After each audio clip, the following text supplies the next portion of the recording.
Hey Moonies, welcome to the Sailor Moon Fan Club podcast. I'm your host, Victoria L. Johnson, and I'm here with Shauna Grant. She's a cartoonist and creator of Princess Love Pon and the upcoming book Mimi and Penelope. Super excited to talk to her. I've been a fan for a really long time. So, hey Shauna! Hi there! Thanks for having me! Of course!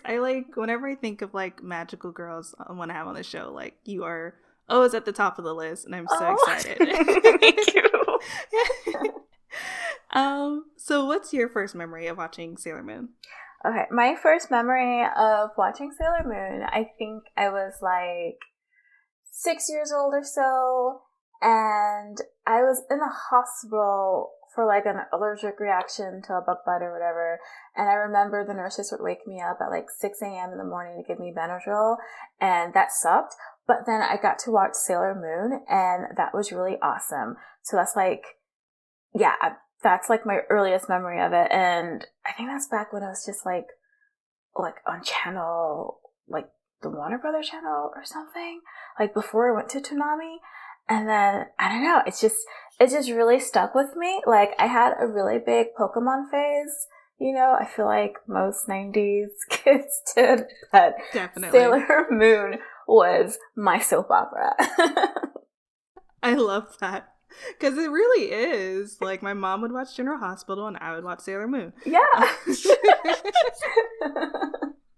Both filled with drama. Oh my god, yeah. When I was in grade school and I used to go home with one of my schoolmates, we would watch Sailor Moon with her mom every afternoon. And I remember how dramatic it was during the McQuarrie Night arc. Yeah. Oh my gosh. Yeah, that whole season is just tense. Yeah. It's oh, this isn't little kid stuff anymore. This is real. Yeah.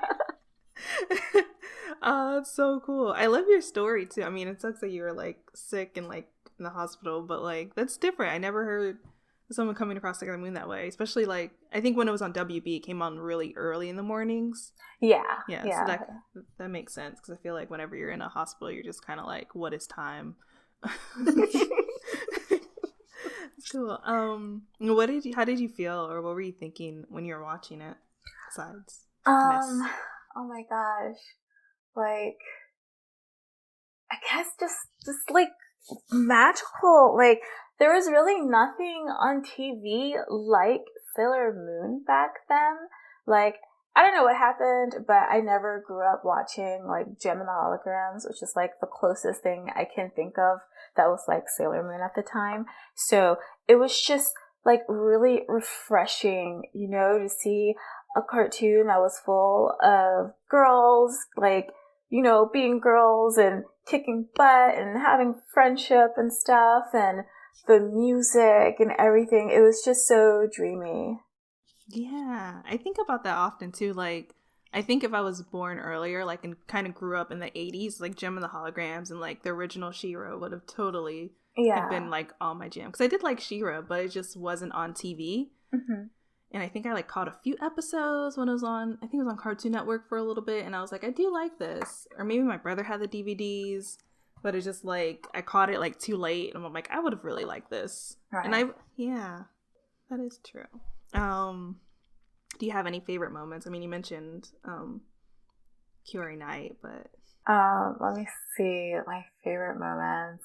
Okay, the first thing that comes up is the episode where Jimmy Moon and Sailor Moon swap agents. I don't know. I guess that stuck with me because I was little when I saw it, and it's just kind of trying to experience what Chibi Moon was experiencing, being a grown up, and wow, stuff is so different, and it's just wow, is that how it is? When you grow up? And I just remember how adorable Sailor Moon was, because she could have been super distressed, oh no, I'm a little kid, but she just went with it. She just had the time of her life, whatever. We'll figure this out. Yeah. I feel she's such a child at heart still, that she's nothing changes for me. I just have less responsibilities now. This is great. Yeah. I can act the same way and not have to deal with all these other things. Except for you have to figure out how to work how to like, obviously, yeah, because Mamoru, she's like, that might be an issue. Yeah. That's cool. I love that. That's such a fun, that was a fun episode for sure. Yes, I'm so excited to see the movie. Me too. Oh my god, I think it's gonna be so good, and I really hope. There's like rumors that it's coming to Netflix, and I'm just like, please. I hope so. Like, the sooner the better. Yeah. Oh my god, it's gonna be so good. Have like a Netflix watch party. Yeah. I think I know the answer to this, but I have to ask you anyway. Who's your favorite Sailor Scout / Senshi? Yeah, it's Sailor Moon. Like, sometimes Sailor Chibi Moon, because she's like pink and, and fun, but definitely Sailor Moon. I like to call myself a moon princess, so. Yeah, I did see your you did art and you were like moon princess and it was like a little black girl and it was super cute. Yeah. Okay, so I was guessing Chibi, so I'm happy I was wrong because it's always nice to like be surprised. So why Sailor Moon? Oh my gosh, like, I just love like the amount of love and patience she has at the end of the day for people. Like, yeah, she's really childish and, like, her friends are always, like, teasing her, like, come on, like, get together, Sailor Moon. But, like, when it comes down to it, like, she really pulls through, and I just love how she can, like, just win everybody over, like, with the power of love, Like, I think that's how the series ended with the Sailor Stars saga. And it's just her and Sailor Galaxia. And, she's, like, all her friends are dead. Like, everybody's dead. And it's just them. And she still is just like, you can change Galaxia. Like, let's do this together. And it's like, dang, like, I want to be strong like that. I don't want to, like, hold grudges forever or, like, worry like what everybody's like thinking about me. Like, she's not a perfect person, but she's a strong person, like with the power of her heart. Yeah, I think that's one of the biggest reasons I love her too. She's also my favorite Sailor Scout. Because like, especially like you said, like that last season where she's fighting Galaxia, and it's like all the compassion she has after this woman like killed her entire family. And, like, yes, it's like how is that even possible? You're still like, I still see good in you. Yeah. It's truly aspirational.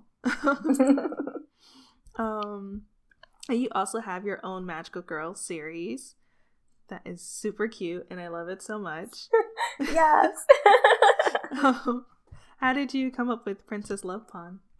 Okay, so I went to school for cartooning, and after I graduated, I think like back in 2011, oh my gosh, me and my friends, we mostly did like anime conventions nonstop after that for a few years. And I was like, I really want to get into comics, and the best way to do that is to draw comics. So I wanted to do a webcomic, and I was like between doing a superhero spoof that was mostly comedy that I used to draw in college, or doing something that was just really fun, cute, and shoujo, because I like to draw cute, fun stuff, and I love romance stories and bubbly, lovey feelings.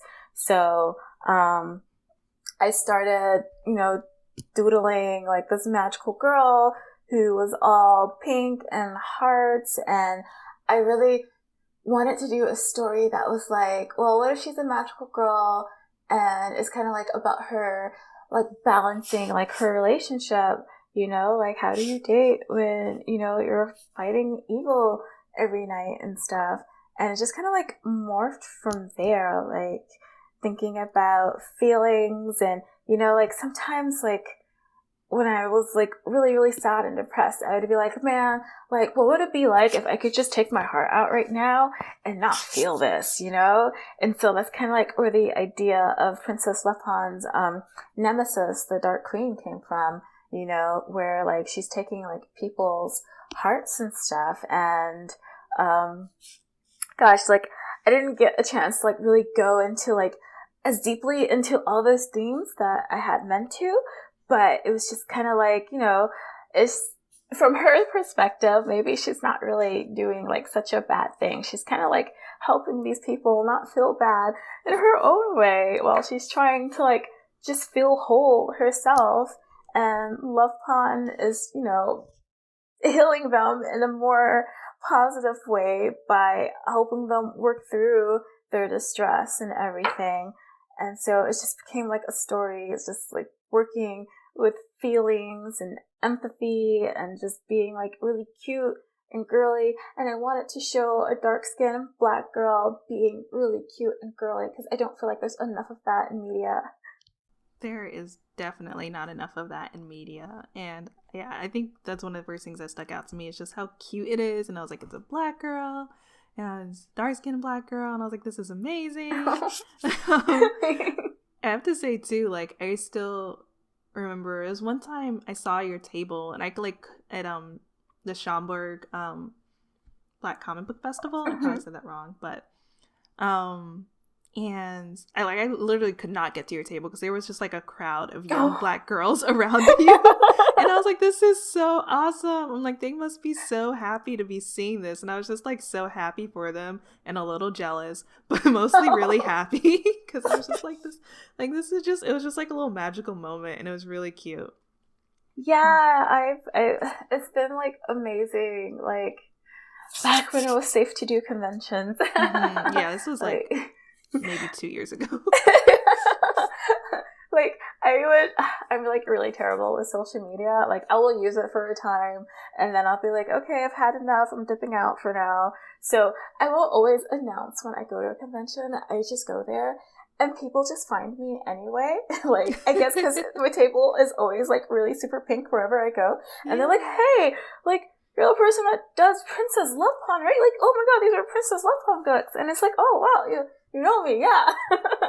And it's like really cool. And so I've been able to like meet a lot of people who are just like, oh my gosh, like thank you so much for like making this. Like this means so much to me, you know, or like, wow, this means so much. Like I have a child that's Black and I'm so glad like this exists in the world. And like when I made this comic, like I was making it just to have something to like draw for like practice, like just to get back into drawing comics. Like I had no idea like what was going to happen with it.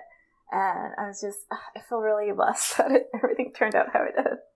I love that. Yeah, it's so cool when things like, because you like started out of like, let me just do this and like this will be something fun and it'll help me like get better, and it's just like kind of grown into this like amazing thing. Yeah.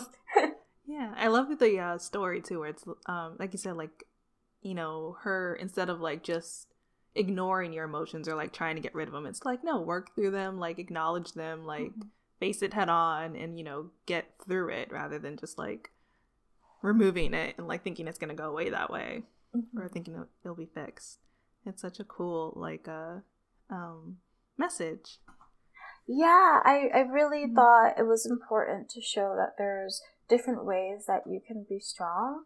You know, like it's not always about like, well, who can punch the hardest or who has the coolest sword or the coolest superpower.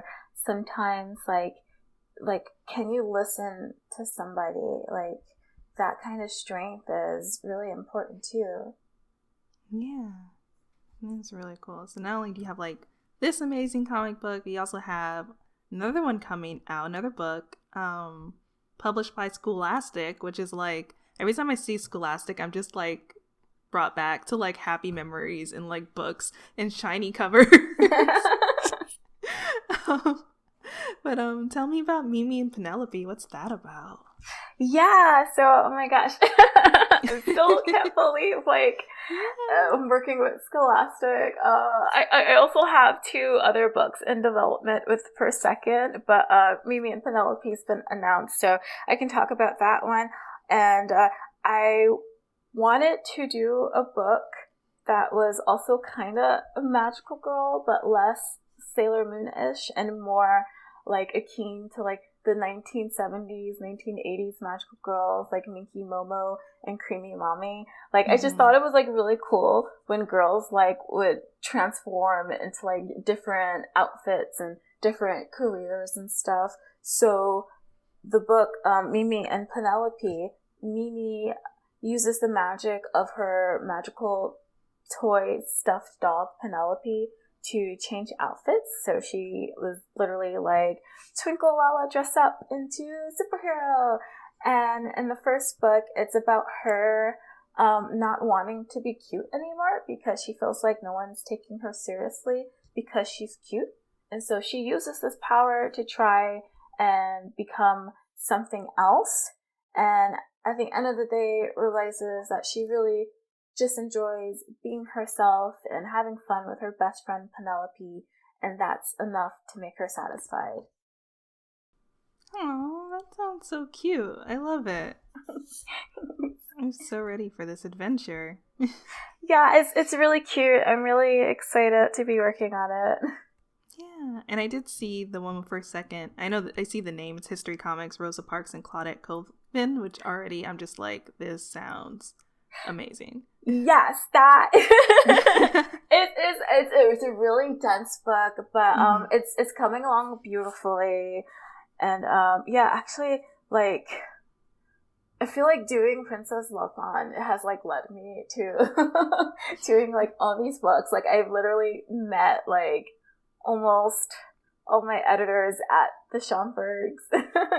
Comic Book Fest. They're like, hey, do you want to do like middle school graphic novels? And I'm like, are you sure you want me? Okay. That's awesome. So I'm also working on that, which is almost close to being finished. So I'm hoping that will also be coming out in the next year or so. And I'm also working on a graphic memoir that takes place back when I was like in 7th, 8th grade, and it has to deal with anime, fan fiction, and online romance. I love all of those things. I'm just like,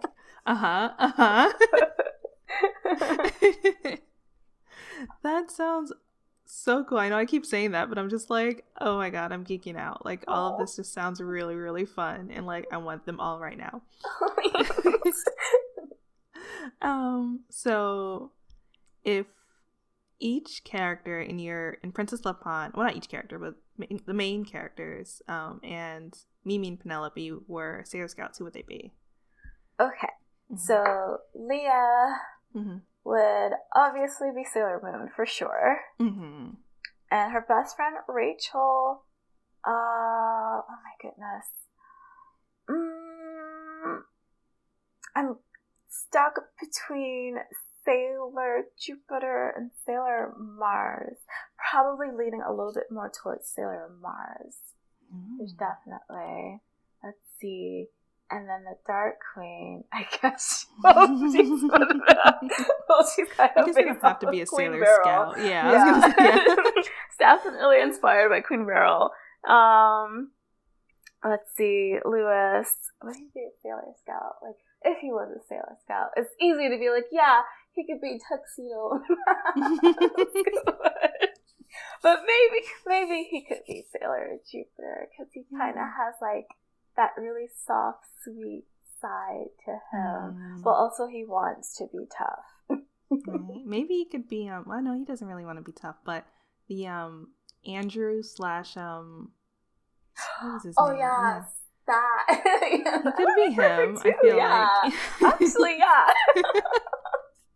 Although I don't know if he wants to be tough, like, so I don't know if that fits, but I think maybe he might have had a moment. Yeah. Well, thank you. That's cool. I was guessing Sailor Jupiter for Rachel, and yeah, but I think you would know. It's really close between the both of them. Yeah, I mean, you can mix it too. I think I asked Stephanie Williams, who's on the show, aka Steph I Will, on Twitter. We were going through the Living Single cast. Oh my goodness. And she was like, I forgot, I think it was like, well, Overton was like Sailor Moon, but then like another character was like a mix of like Sailor Jupiter and Sailor Moon. It was like, it made sense though. Yeah, they were just mixing it up. So why not? There are no rules. That's cool. So obviously you love Sailor Moon. Do you have any other favorite anime? Oh boy. Yes. Okay. I guess I might as well be like, yeah, I do like Cardcaptor Sakura. Mm-hmm. I like Cutie Honey. I'm going through like my list of what magical girl stuff that I like. I did like Madoka Magica for a while until Rebellion came out, and now I'm just kind of like, I don't know anymore. I think I'm a dope at it. But I also like, I really like darker stuff too, so I'm like super like into like Berserk. Oh, Berserk is so good. It's so good. Like I hope to finish it before I'm 40, but we all do. Yeah, and and like my current is the 7 Deadly Sins. Oh, I've heard about that. It's so good. I think that's probably like my favorite shonen right now. Like, I know everybody's watching My Hero Academia, and I love that too. Deku's my son, but it's just so hard to like keep up with anime now. It really is. So there's so many that I like, but yeah, those are definitely my favorite. Sometimes I'm like, is there more anime out, or do I just have more access to more anime now? Or do I just have less time? Like, what is it? Yeah, like, what is it? Because I'm just like, I was actually talking to someone earlier today, and I was like, well, I want to watch this anime, but maybe I should watch this new one so I can keep up with these kids, because so I'm like, I don't know what we're talking about anymore. Yeah, it's really interesting because it just goes by like so fast. Like back in the day, like if you said an anime, everybody knew what you were talking about. If you're like, I love Cowboy Bebop, like you would probably love it too. You probably watched it, you know. Or if like, hey, I really enjoyed Tenchi Muyo, like everybody watched it. But now it's like, hey, like I'm watching Fate Zero, which isn't a great example maybe because I feel like a lot of people are probably watching Fate Zero. Like I'm trying to watch, but like also like, oh gosh, like what's out this season? Like there's Attack on Titan. Oh yeah, man, I remember like 2013. Everybody was dressed in Attack on Titan. Oh my goodness, that was it. And then it was Haikyuu, and it just keeps. So it's so hard. It makes me wonder like how much everything kind of like sticks in popular culture just because there's like every season is like a new 20 to 40 new anime. Like how do you know like what's really gonna be the good stuff now? Right. Yeah, and it's like some things like they may not get as popular, but they're also really good. And it's like, what do you watch? What do you do? It's so much. Yeah. It's a lot. But that's cool. Yeah, that makes all the sense. I think you're a person I think you know more about magical girls than anyone else I know. Oh no, I assure you there's like probably more knowledgeable people. I don't know. I remember a few years ago, I think I asked you like, what magical girl series have you seen? And you like listed off so many, and I was like, I haven't even heard of half of these.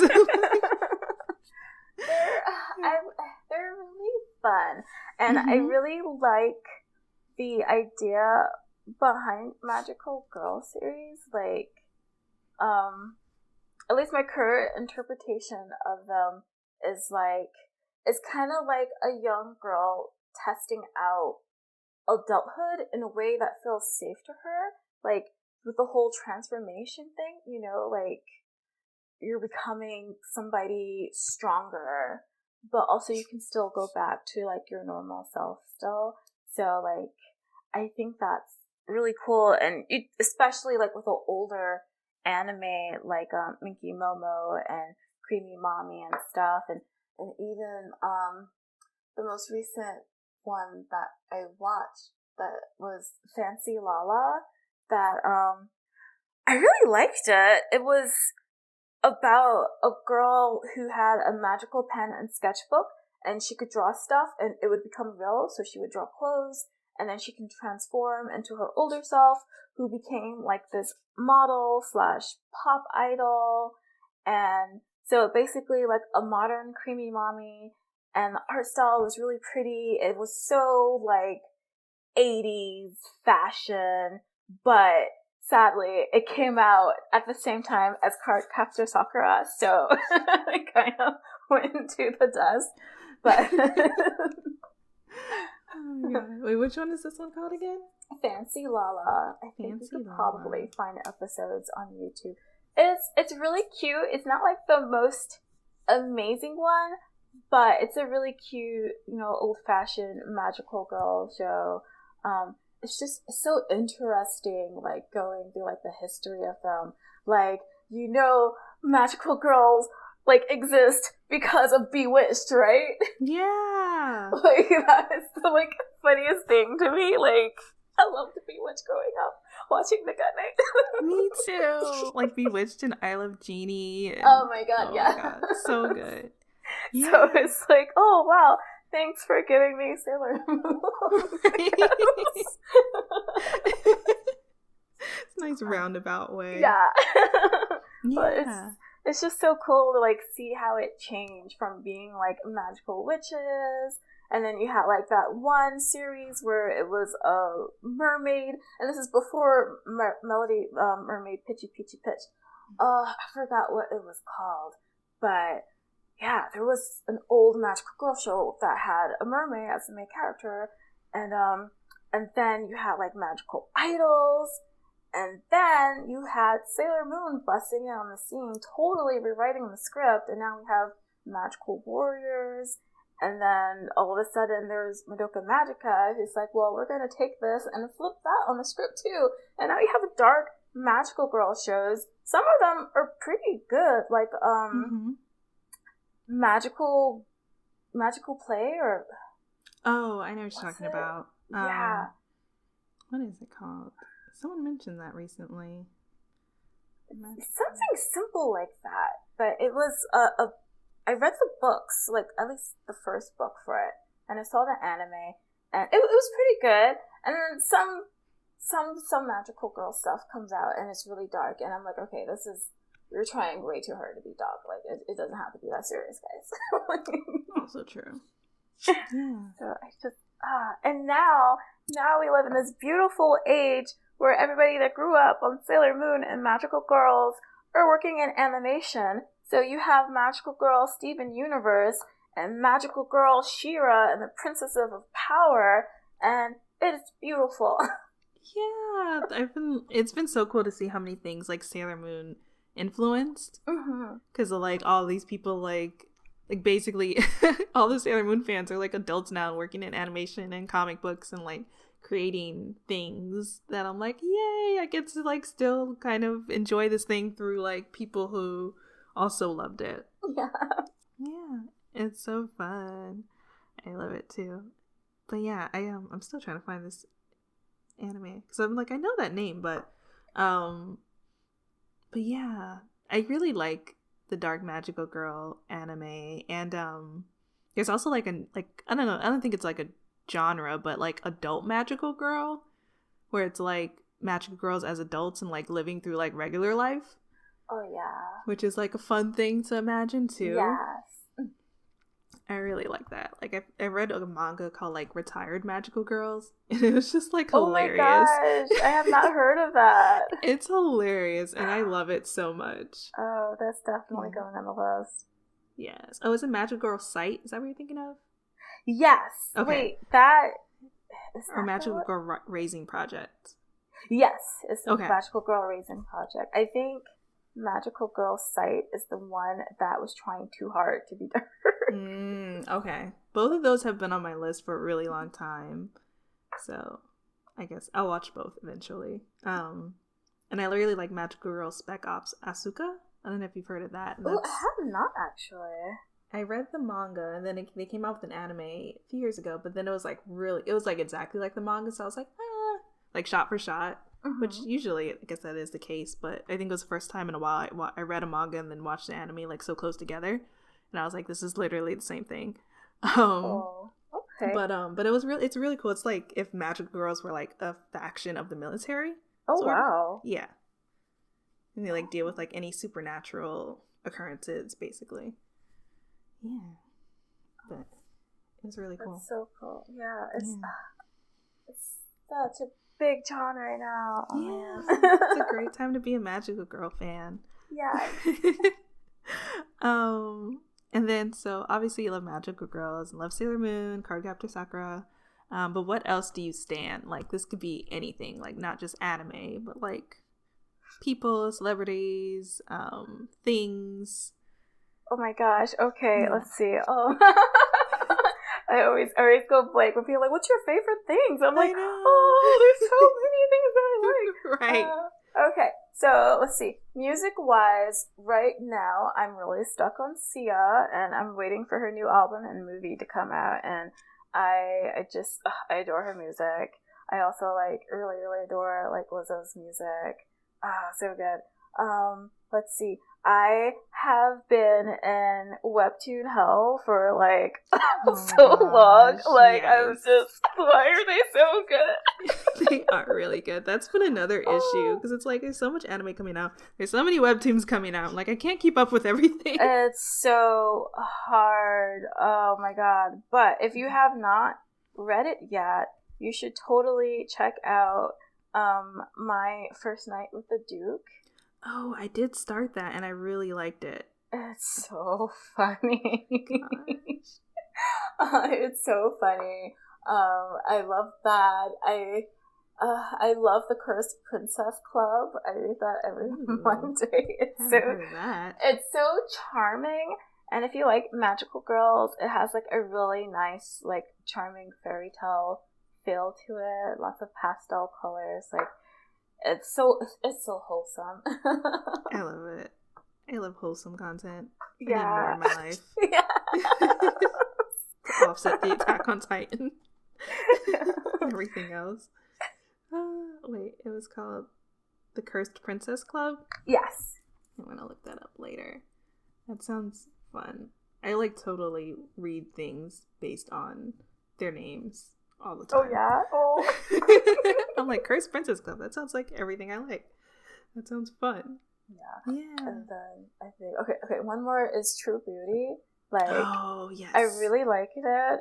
I feel like I know about it because I came across like a YouTube that was like, these webtoons, they are not good. They're immoral, or like, they were just complaining about it. And I'm like, okay, let's see, like, what's so bad about this? And then I'm like, oh my god, dude, I like Suho.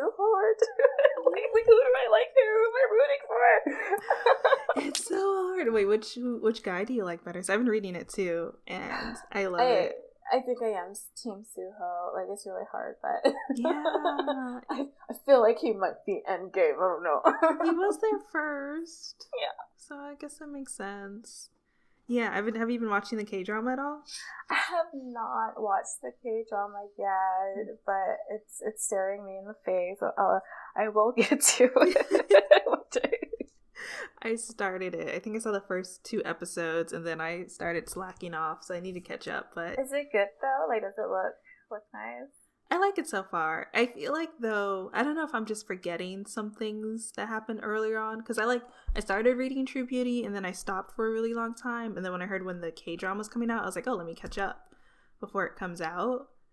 And so a lot of the beginning stuff I just forgot, and I'm like, I don't know if they're changing things or if it's the same. It might be a little bit different. Yeah. So I don't like Suho right now. And I'm like, I don't know. I'm like, maybe I didn't like him in the beginning of the webtoon either. Yeah, he was like a little rough in the beginning. I was like, oh no. I feel like they made him meaner, but I'm like, maybe he was like that in the webtoon too. So I don't know. But it is hilarious though. Like, there are some moments in the K-drama that I'm just like, this is so great. Do they keep the faces? Yeah. Wait, what do you mean? Like there's like panels where he just like makes like the weirdest faces. I see what you're saying. The artist is too much. Like, you're too much right now. I don't think so. Oh no. No, but they do a really good job of having the same actress switch between her like quote unquote ugly version, even though she's not ugly, and like the quote unquote pretty version. I think they do a really good job with that, and all the actors look like the characters in the webtoon, but I I'm trying to think. I don't think they do. Well, I've only seen 2 episodes, but they don't do like the exaggerated, like, oh, I'm a monster kind of looks. But it is really good so far. Yeah, I'll definitely check it out soon. Yeah, I hope you can. Yeah. So on Vicky, if anyone is listening wants to watch it. And then, so what advice would you have for anyone who wanted to create a comic book and get their own deal with Scholastic one day, like you do? And with and with First Second. Okay, so my best advice would be, if you want to draw comics, is to just draw comics. Especially if you do want to be picked up by a publisher, they're going to want to see that you can draw a comic, period. But of course, like, you don't have to getting a publisher your main goal right off the bat. While that was, a dream goal of mine, self-publishing is okay too. Like, I know a lot of people, especially in the Black comic community, it's mostly like self-publish, comics done through Kickstarter and stuff, which is really, really amazing and something that I personally have never felt confident enough to do.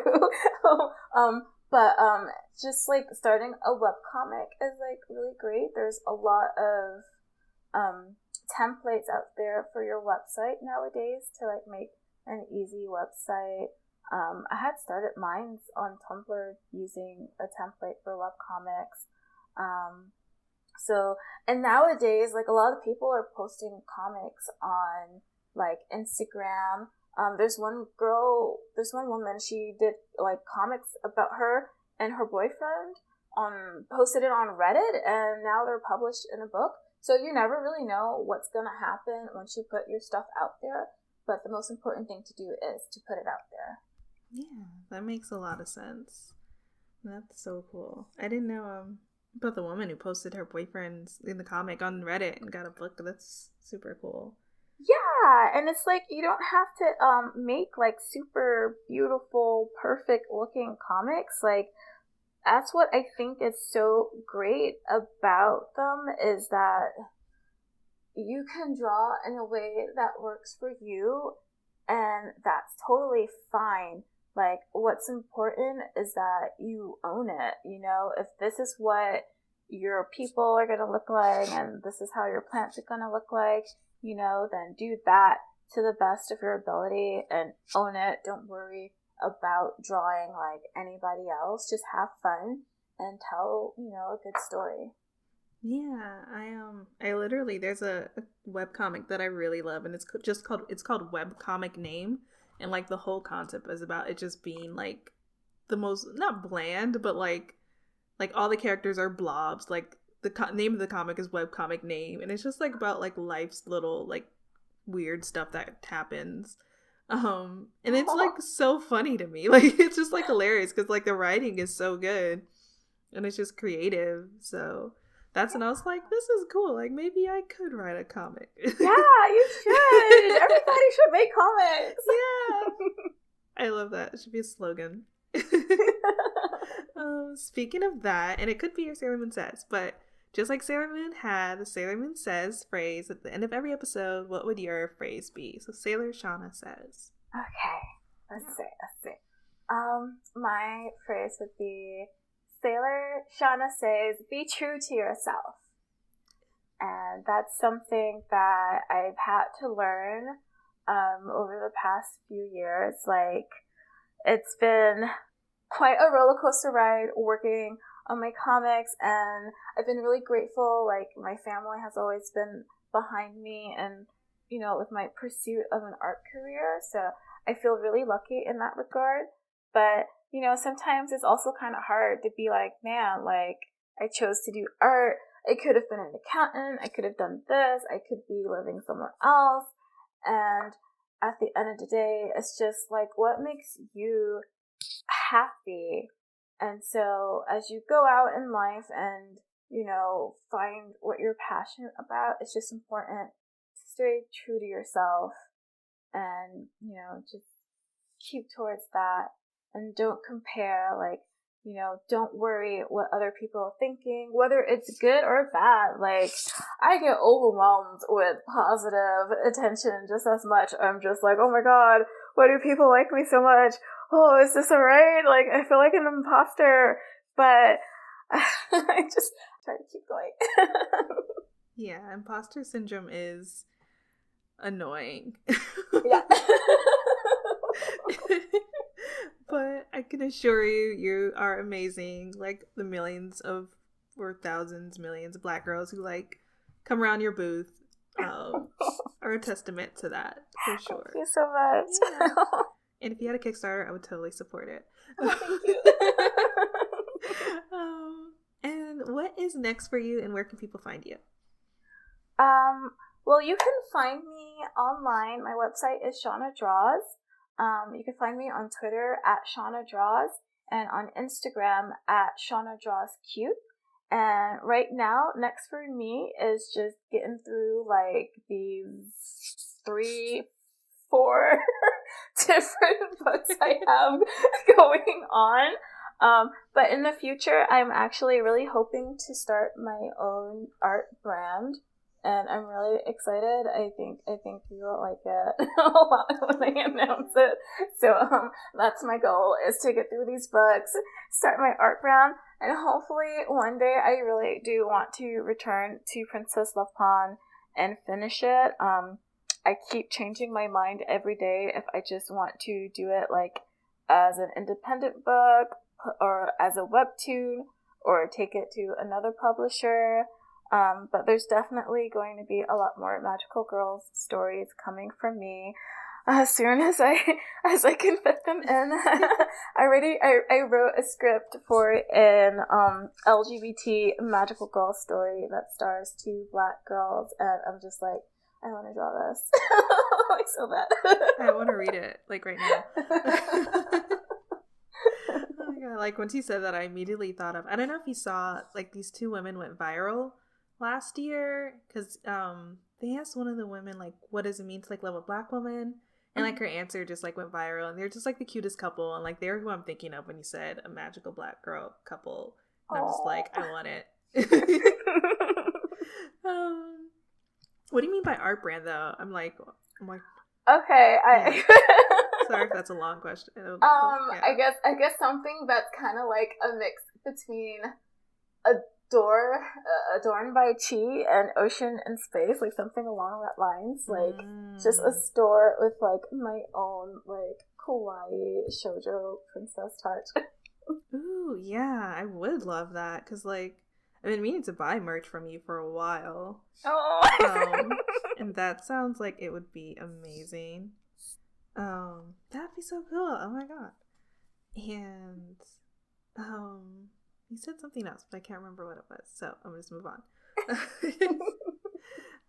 You have so many awesome things going on. I'm so excited. Oh, I think it was Princess Love Pon. Yeah, I have the first 2 books, so I'm really excited. Or any other anything else that comes out with that story, because it's a really good story. Yeah, you should totally hit me up. I have to send you like the 3rd one, because I do have the third chapter printed out. Ooh, yeah, I think the last time obviously was whatever last convention I went to that was like live. I think that's the last time I bought for you. So yeah, I'll definitely hit you up, because I would love that. Yeah. Yeah. And for me, once again, I'm Victoria L. Johnson. This is a Sailor Moon Fan Club podcast, and you can find me at Miss Old School. It's Old School with a K, and you can find the podcast at Moonies Club on Twitter and Moonies_Club on Instagram, and we have merch at mooniesclub.com. We have an art brand. I just learned what that is, guys. And thank you, Shauna, for coming on the Sailor Moon Fan Club podcast. Thank you so much for having me.